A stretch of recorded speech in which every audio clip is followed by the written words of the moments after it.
等陆太太带着洋洋走后，陆东明问海童：“你姐出门的时候，真的让你来看我啊？她呢，情绪还好吗？是不是我过于敏感、情绪化又影响到她了？”海童，你会不会觉得东明哥是在无理取闹？我都快37岁的人了，还像个小孩子似的。陆东明越说越自责，觉得自己这一次是真的无理取闹了。东明哥，我姐是真的放心不下你，只是她时间太赶，才没有过来看你。她对我和战印千叮万嘱，让我们一定要过来开导你。洋洋最诚实的了，他说的话你难道还不相信？东明哥，我不怕你生气，也不怕你心灵脆弱，我觉得你这次是真的无理取闹。你看看你这样子，把自己关在房里一天，不吃不渴，不仅让我姐出门时还惦记着你，也让阿姨担心，那你自己也心情不好。真的是你不好，那你身边关心你的人同样不好。陆东明沉默。战役也说他这个东明啊，你让我们怎么说你好？开姐的话我们反复说的嘴皮都起茧了。前段时间你已经恢复了正常的生活，我姐要是嫌弃你，她才懒得理你呢。说句实话，她越来越优秀，只要她愿意，多的是男人想和她一起，想娶她的。那你看她有和其他男人来往密切过吗？她没有明着说当你的女朋友，你们俩的相处方式不已经是恋人的模式了吗？她这么努力，都是为了能够缩短与你的差距。你觉得你拖累了她，她反而觉得就算你坐在轮椅上，她拍马都还追不上你。你们俩是双向奔赴，她为了你和洋洋努力发展事业，你也该为了她和洋洋笑对人生呀。以后可不能因为一点小事就钻牛角尖了。你的手机还在关机是吧？你开机看看，我姐给你发了很多信息的。海玲说陆东明打电话不接，发信息不回。一开始是这样，后面就是关了机。干脆都不看信息。战印这样一说，陆东明赶紧摸自己的裤兜，想掏出手机，没有摸到，记起手机被他扔了。他赶紧说到战印，你进我卧室帮我找找我的手机，我上午扔了，不知道掉落在哪个角落里，看看摔坏了没有。战印说你啊，真的是年纪越大越个小孩子，人家说老人家像孩子，所以叫老小孩，可你还没有到我奶奶那般年纪，离老小孩还远着呢。嘴上说着他，战印还是起身进了他的卧室帮他找手机。好一会儿，战印从卧室里出来，手里拿着陆东明的手机，边走过来边说道：“手机屏幕被你摔坏了，你要多买几台手机，免得摔坏了没有手机用。”陆东明是个大老粗，很少会脸红耳赤的，此刻被好友调侃着，他的脸涨得通红。战印将手机递给他，看到手机保护屏幕破碎的不成样子，陆东明只得拆下了保护屏，嘴上说到手机没有摔坏就行。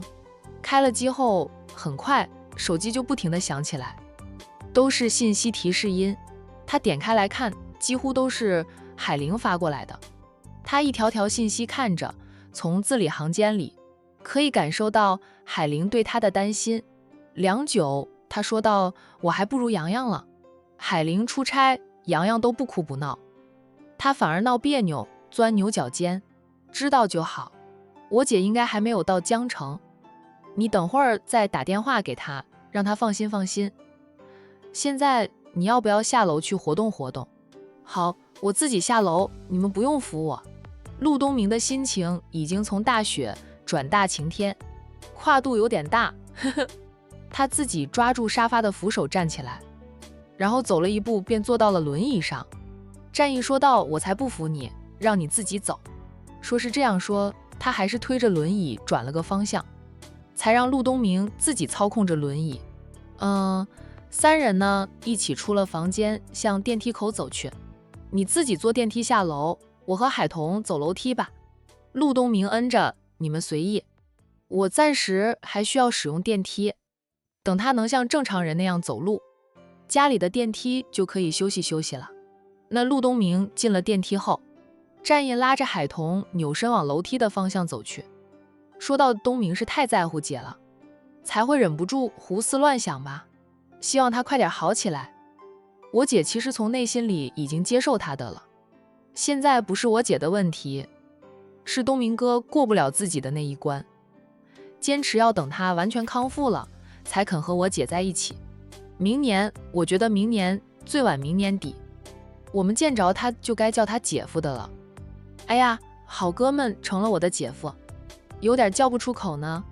海童笑道：小飞这个表姐你都能叫出口，改口叫东明哥姐夫还叫不出口。战役说到那不一样呢，商小飞随时卡住我的喉咙，要我命，我不改口叫他表姐，他老在你面前说我坏话，我怎么办？我不叫东明姐夫啊，那他又不能拿我怎么样，更影响不到咱们夫妻俩的感情，所以是不一样的。想起当初他为了他改口叫商小飞表姐的时候，商小飞都惊了。海童笑，不过是一声称呼，东明哥不会和你计较的。陆东明向来豪爽，现在会闹闹情绪，是因为车祸导致他残了，等他康复就肯定会变回那个豪爽的陆四少。不知道我姐要几点才能到江城？还没有发信息给我呢，到了会发信息的。我通知了浩宇去机场等着的了。放心吧，不会有事的啦，姐又不是小孩子了。海童说道，其他事我不担心，我只担心安全问题，总要平安降落了我才能放心。天黑了准能到，现在天黑得快，6点都黑了。海玲是下午的飞机，到江城恰好是用晚饭的时间。此刻的海玲的确还在飞机上，她靠着椅背闭目养神，那睡她是睡不着的。惦记着儿子和陆东明，不知道那个变得很敏感的大男人肯吃饭了吗？还在生气他不带上他飞江城吗？战印应该能开解他吧，给他发了上百条的信息，反复解释，也不知道他看了没有。江城机场，战浩宇提前到达机场，等着海玲的到来。大哥分派给他的任务，他不敢不来啊。不过就算大哥没有分派他任务，知道海玲过来，他也会来接机的。那是大嫂的亲姐姐，还是洋洋的亲妈，是他们战家的亲戚。战浩宇时不时就看看时间，外面天色越来越暗，直到完全被黑色覆盖了大地，海玲才到达江城。飞机平安降落后，他便关掉了手机的飞行模式，然后给妹妹发语音信息：彤彤，我到了江城，飞机刚降落机场，等会儿就下飞机了，等我回到了丰泽酒店再给你打电话。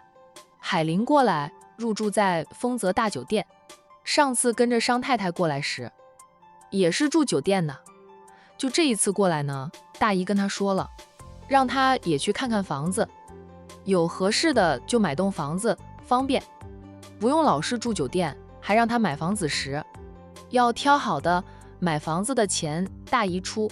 那海玲在管城的房子是战印以最低价卖给她的，赠送她不要呀，战印没有办法才象征性的要了点钱，饶是这样也几乎掏光了海玲的个人存款。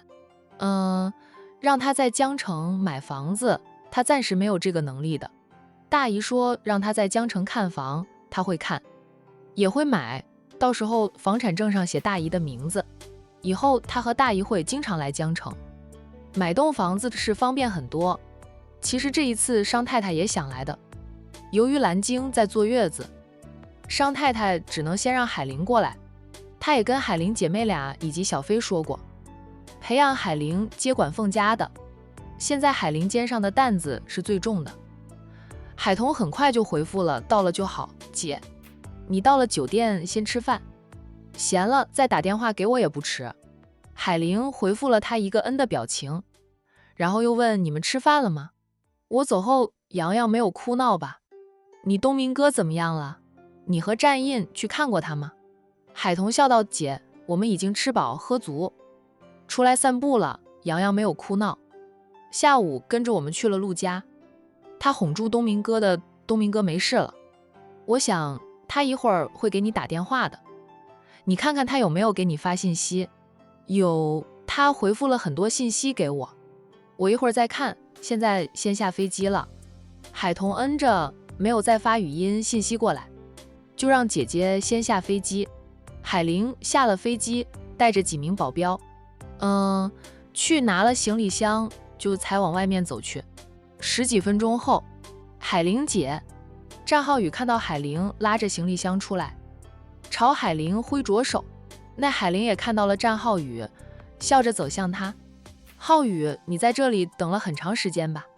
没有，我也刚到不久的。大哥给我发了你的航班信息后，我看着时间过来的呀。初七和阿明恭敬地叫了一声三少爷，陆东明和商太太安排跟着过来的人，也客客气气地和战浩宇打招呼问好。战浩宇从海玲的手上拉过行李箱，说道：海玲姐，我帮你拿箱子，走。车子停在外面，你们几个坐计程车过去。阿七，你跟我们坐一辆车。是，三少爷。战浩宇拉着海玲的行李箱，带着海玲走，边走边说道：海玲姐，我在酒店里留了个雅间的，也预定好了菜谱，到了酒店就可以吃饭。我们先去吃饭吧。他在御怡别墅区买的房子还没有装修好，不能接待海玲，况且海玲也不会住进他的私人别墅去，只能在丰泽大酒店给海玲一行人安排房间了。浩宇，麻烦你了。不麻烦，都是自己人，麻烦什么？那在江城，海玲姐遇到任何困难，都可以跟我说，我能帮的，一定会帮海玲姐的，帮不到的，我也会想办法找人帮海玲姐。海玲笑道：我就是过来考察考察市场的，需要你给我一点建议及意见啊。这个没问题，海玲姐有什么不懂的问我就行。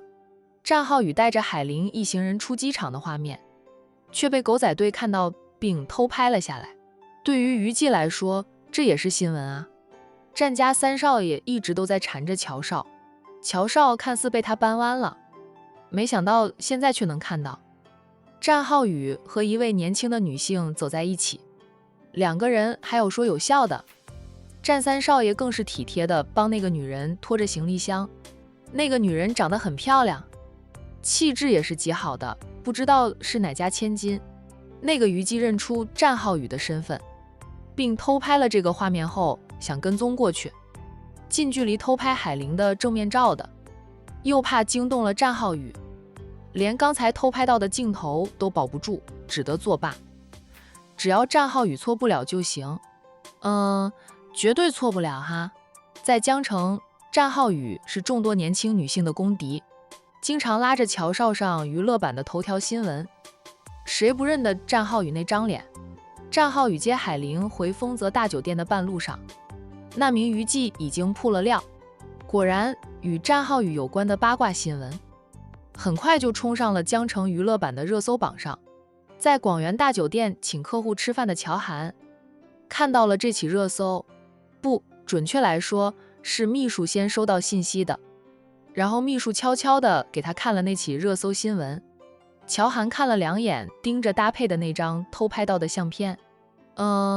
战浩宇的正面被拍到了，海玲只被拍到侧颜照。秘书小心地看着乔涵，热搜的标题是战三少另结新欢，乔少遭抛弃，抛弃个大头鬼。乔涵低冷地吩咐着秘书把这条热搜压下去。那个女人是海童的亲姐姐海玲。战浩宇已经跟我说过了，他去机场接海玲姐。秘书哦了一声，连忙去处理这件事。还好，误会一场。海童那是战家的大少奶奶，战浩宇的大嫂，海童的大姐，在战家也是很受尊敬的。这些余迹都没有弄清楚，就胡编乱造的，让战三少爷知道爆料的余迹的倒霉啊。乔涵让秘书去处理热搜的事情后，又给战浩宇发了信息，问战浩宇回来了吗？战浩宇收到他主动发来的信息，像中了大奖似的，忍不住咧嘴笑，然后飞快地回复乔涵在回去的路上了。你还在应酬啊？1个小时后过来一起吃饭啊？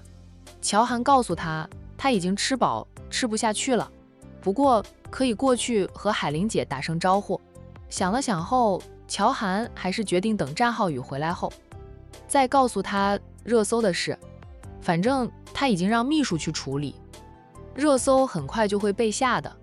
不仅是乔涵的秘书去处理这件事，战浩宇的秘书在知道后，也是第一时间去处理热搜之事。那起热搜都没有在榜上，待上几分钟就消失不见了。管城那边，海童夫妻俩以及洋洋其实是留在陆家吃饭。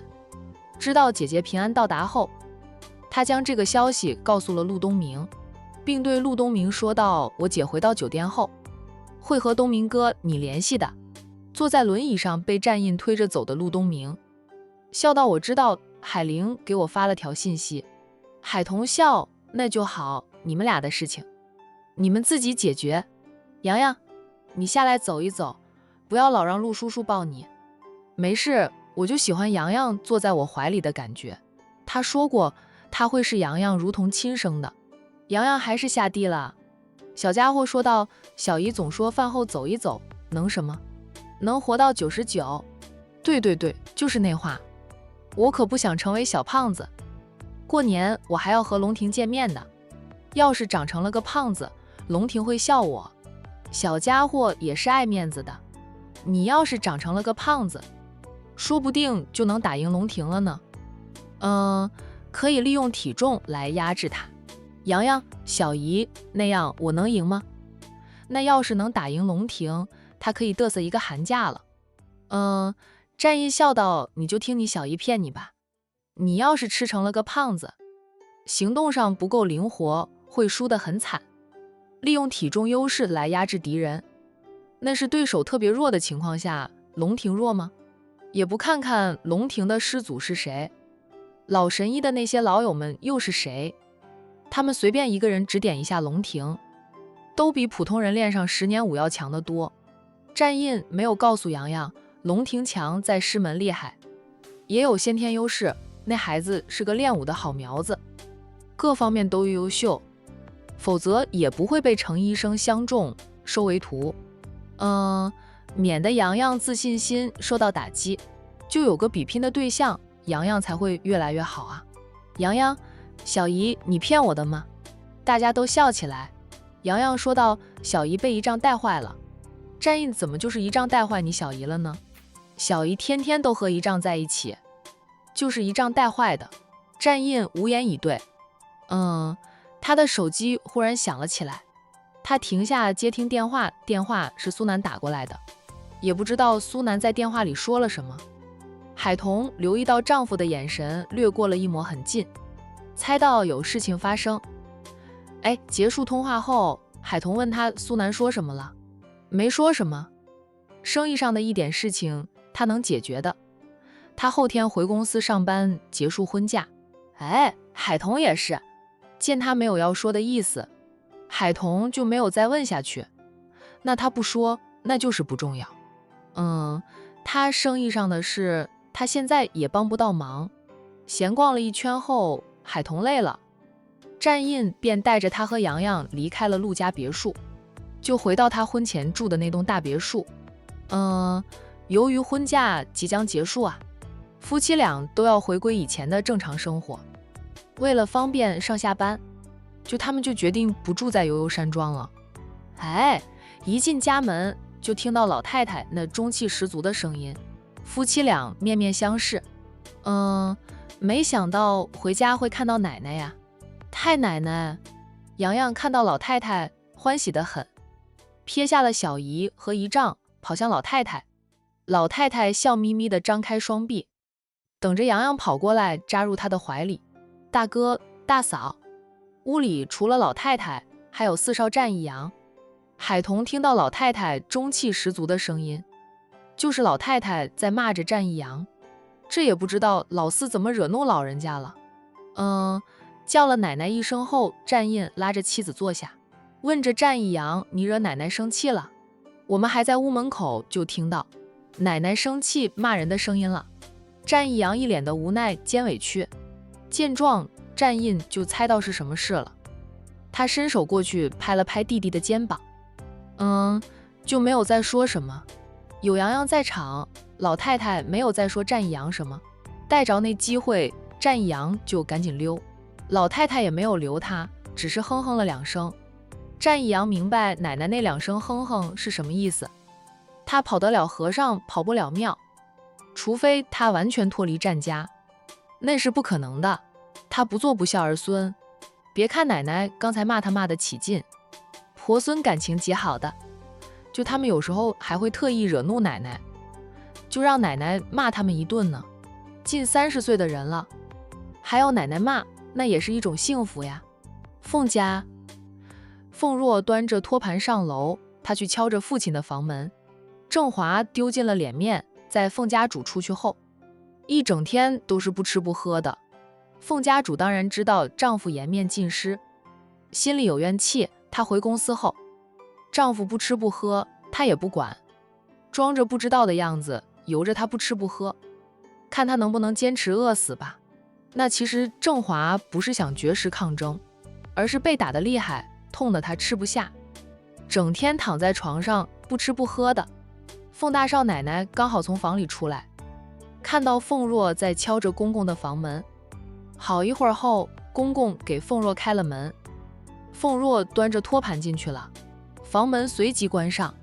凤大少奶奶撇撇嘴，看到二少奶奶也从房里出来了，她对二少奶奶说道：“阿若给爸送吃的去了，还真是孝顺呀。”凤若也被惩罚后，凤大少奶奶觉得憋在心里的那口恶气，消了一点儿。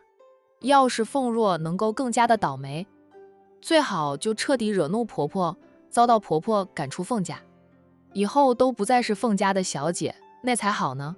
凤二少奶奶说道：“她现在就是个马屁精，爸妈经常被她哄得团团转的，对阿晴太不利了。”大嫂，凤二少奶奶凑到大少奶奶身边，小声说道：“你有办法让妈赶走凤若吗？最好让凤若一无所有，本来就不是我们凤家的人，也不知道爸妈怎么想的，还留下她。那她还经常针对阿晴，找阿晴的麻烦。阿晴才是我们真正的小姑子，凤若算什么东西，佣人的女儿罢了，现在却和我们平起平坐的，有时候还欺负我们呢。主要是他们的丈夫疼爱着凤若，偏袒着凤若，他们这些当嫂子的，要是和凤若闹矛盾，丈夫都是向着凤若的。以前他们也讨好凤若，在丈夫出轨后，他们才明白过来凤若有多可恨。凤大少奶奶想了想后，对二少奶奶说道：“进我房间说话。”说着，她扭身回自己房里。这二少奶奶呢，也跟着她进去。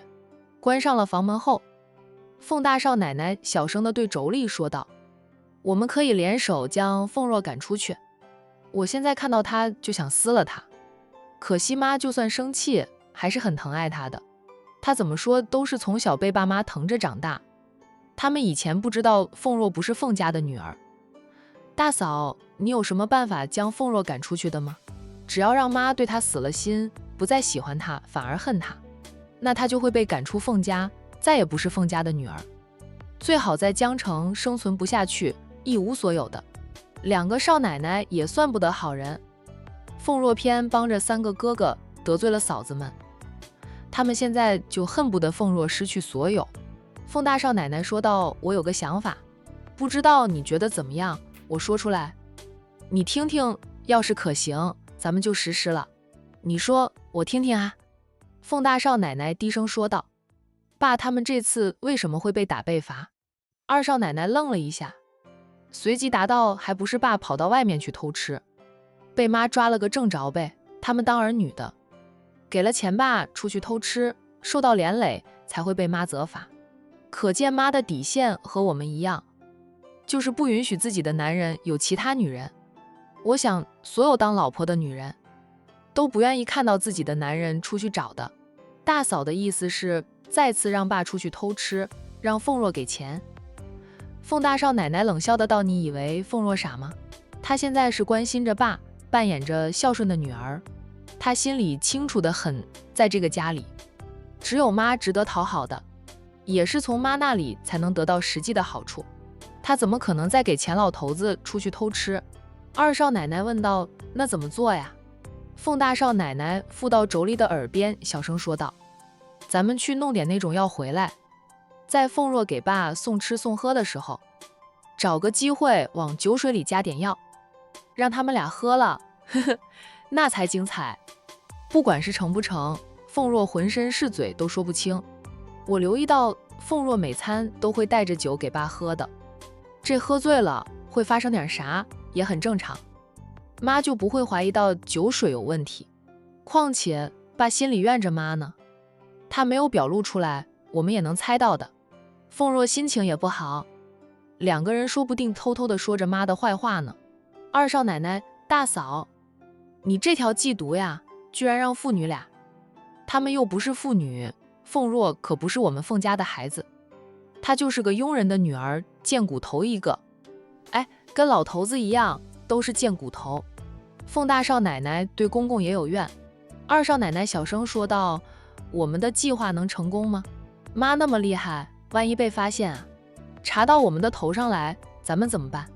凤大少奶奶说道：“妈看到那场景，早就气疯了，哪里会想到他们是被算计的？要不我干嘛说要他们俩都喝了酒才行？酒后乱性，让他们无话可说。”二少奶奶朝大嫂竖起了大拇指：“大嫂的毒计厉害，我都想不到。想想妈不在家的那段日子，那对父女俩怎么对我们的？凤若有多嚣张，我恨得牙痒痒的。总算有个机会报复回去，我可不能错过，不将凤若赶走。我都咽不下这口恶气。要是事成之后，公公估计还会被留下，但凤若肯定会被赶走的了。就是公公估计也会被婆婆赶出凤家大宅，赶回郑家去。大少奶奶对公公的老家人也是厌恶得很，一帮的乡巴佬来一次还要他们去伺候，把他们这些千金小姐当丫鬟来使唤。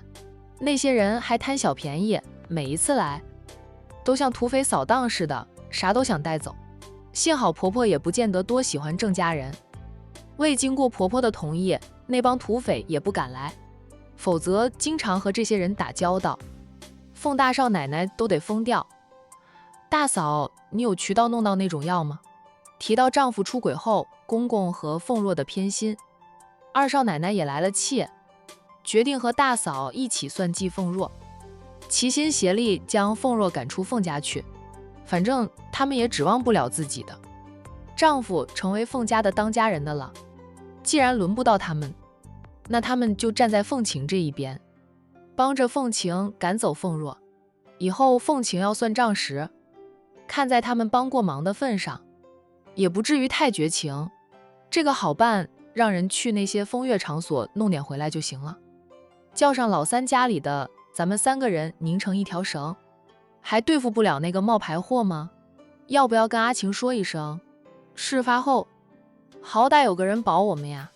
不用跟他说，他虽然也心狠，就3观还是颇正的，不会用这种下三滥的手段。凤大少奶奶对亲小姑子的性格还是有几分了解的，知道凤晴不会用这种下三滥的手段对付凤若。那我现在就去找老三家的，咱们3人拴在一起也不怕。凤大少奶奶点头，妯娌商量好了计策，从房里出来，恰好遇到3少奶奶上楼来，看到2个嫂子，她随口问了句：“大嫂、二嫂，你们这是要去哪里？”“没去哪里啊，这不刚吃饱呢，想出去散散步。”“一起吧。”那3少奶奶想了想啊，便跟着2位嫂子重新下楼去。那与此同时的凤氏集团，凤晴敲着总裁办公室的门，得到母亲的应允后，她推门进去。凤家主没有办公，坐在办公桌内吞云吐雾的，瞄了一眼桌子上面的烟灰缸，满是烟头了。凤晴劝着母亲妈：“你别抽那么多烟，抽习惯了，想抽就抽了。妈也这么老了，真有什么病，死也不怕了。大吉利是妈会健健康康，长命百岁的。妈，所有人都下班了呀，我陪你去吃饭吧，你今天胃口不好。我看你中午吃的都不多。知道母亲是因为父亲出轨的事难过，母亲捉奸，在丰泽大酒店暴揍渣男和小三的场景，被人发到网上去了，也有娱记报道，甚至一度冲上过热搜，被他迅速地压了下去。压下了热搜，不代表就压住了所有人的嘴。现在母亲就是江城人茶余饭后的话题了。凤家主说到：“妈不饿，不想吃，你赶紧去吃饭，不用管妈。妈在这里待一会儿就回去了。你晚上还要应酬，可不能饿着，别空腹喝酒。”在亲生女儿对公司事务渐渐上手后，凤家主减少了应酬，就除非是特别重要的，否则都是交给凤晴了。哎，妈，你还在生我爸的气？凤晴给母亲倒来了一杯温开水，将那杯温开水放到母亲的面前，关心地问道：“我听大嫂说，我爸在家里也是不想吃，不过我觉得我爸不想吃，估计是伤得有点重，他痛得厉害，吃不下。凤若很关心爸，他餐餐都给我爸送饭的，妈平时那么疼爱他，也不见他关心关心妈。”凤晴趁机给凤若上眼药：“妈，凤若会不会恨死你？他被你宠习惯了，你忽然对他这般严厉，还严惩他，指不定他心里怎么编排骂着妈呢。”凤家主冷笑着，他不足为惧。妈想捏死他，就像捏死一只蚂蚁一样。那他看向亲生女儿，你不想趁机会把凤若赶出去啊？凤晴笑道：“妈那么疼爱他，我赶他出去有什么用？妈还会把他接回来，还会破坏咱们母女好不容易培养出来的一点母女感情。我们的母女感情太薄弱了，我不敢拿来开玩笑，除非他彻底伤透了妈的心。我更希望看到是妈亲自赶他走，那才是他的绝望。我赶他走，他不会绝望的，会认为你们都还能替他说话，还能帮着他。当然，我也不会让他好过。他不是向妈告我的状吗？我就是故意针对他的，让他收入越来越少，每个月从公司里自动划到他银行卡里的零花钱，银行卡也被我冻结了。我知道他还有个人存款，那些钱也都是从我们凤家这里得到的，我会想办法一点点讨回来。这凤家主，你全都跟妈说了，不怕妈替他出气啊？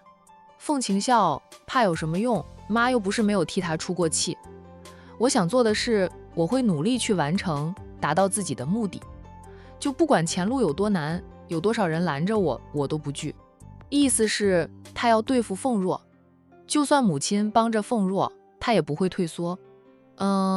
对付凤若，他就不想一下子了结，就像现在这样慢慢来，让凤若一点点的失去拥有的一切，才够折磨人。他愧对妈啊。凤晴说了句：“妈花了20几年的心血来培养他，如今他和凤若明争暗斗，凤若总是处于下风。当然也因为他的血脉够正，凤若始终不是凤家的女儿，这就是凤若的劣势。女儿这句话也在打他的脸。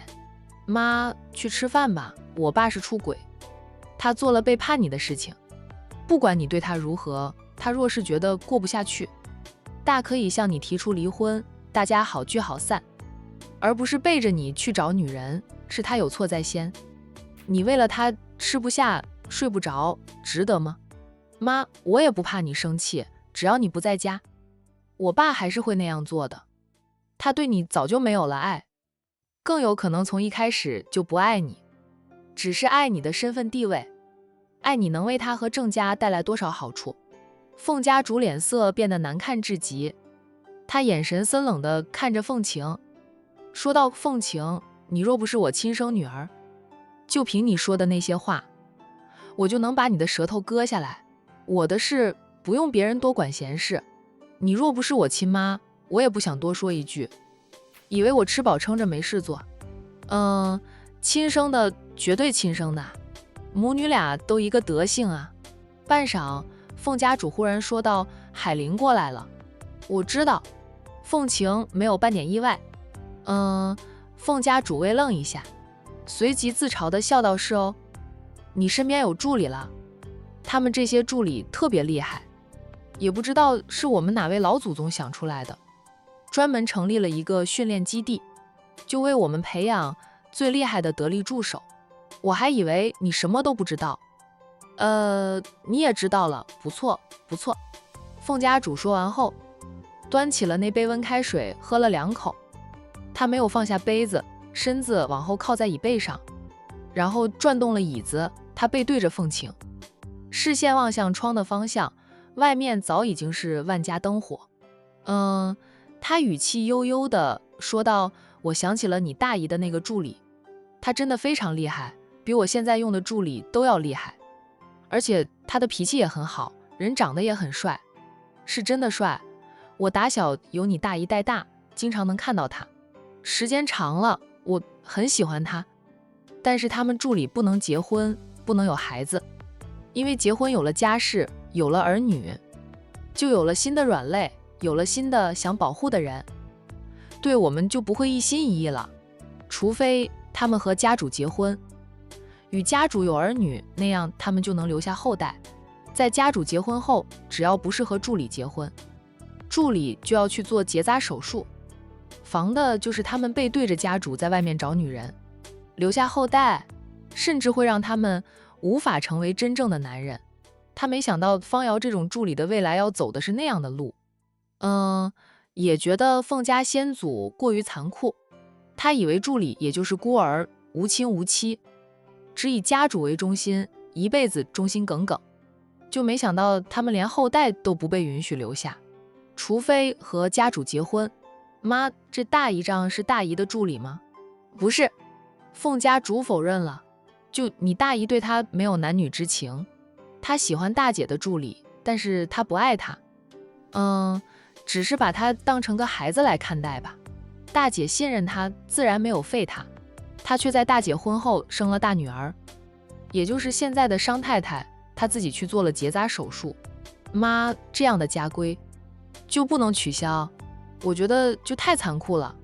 凤家100年历史，在旧时代不把下人当人看，他管不着列祖列宗的行为，但现在是什么时代了，还保留着那样的家规？